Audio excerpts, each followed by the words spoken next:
Good day and welcome back to CoachCric. In today's video, we're going to be covering 3 different types of leg cutters that you can bowl. If you'd like to see different variations in the future, please leave a comment below, and if we get enough feedback, we'll then post it in a future video. The 3 different leg cutters are going to be as follows. The first one's where you grip on the ball and you're just going to drop your wrist along the side to get revs on it. The second one is the one where we're just going to sort of use our ring finger, get it onto the ball and use the ring finger to force the ball out as a leg cutter. And the last one we're going to do is where you just sort of pull slightly along the back of the ball. The first 2 will come out slightly slower.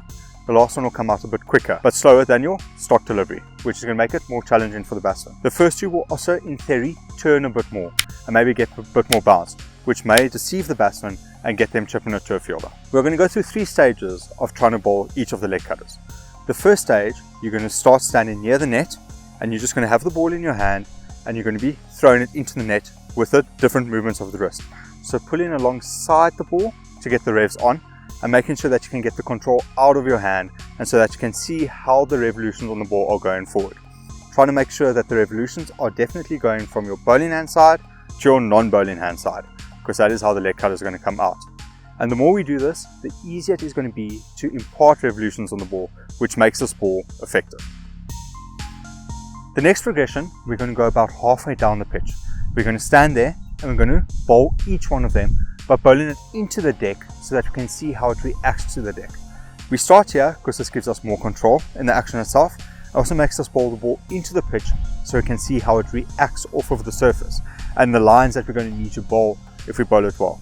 Because obviously once we move back further, when we bowl in the slow ball, we still want it to grip and bite off the surface to give us that little bit of an extra change and variation off the ball to make it more challenging for the batsman.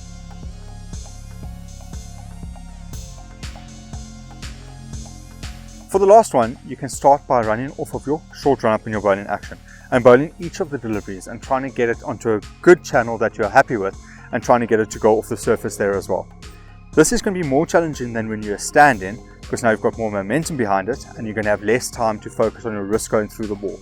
But for now, it's important to make sure that the wrist is working hard through the ball and the fingers have a good grip on the ball to make sure that the revs come out in the right direction. And you're going to keep working at this until you can bowl it into the surface to get that extra bite out of the surface. It's important that we get the control first off the short run up, so that when we go to our long run up that has a little bit more momentum in it, we can still get that control through the ball and making sure that the ball has work on it when it gets to the other end. Thank you for watching this video. If you did enjoy, please leave a like. Also remember to subscribe and hit that bell notification so you can get the information as soon as it releases. And remember to leave your comment below.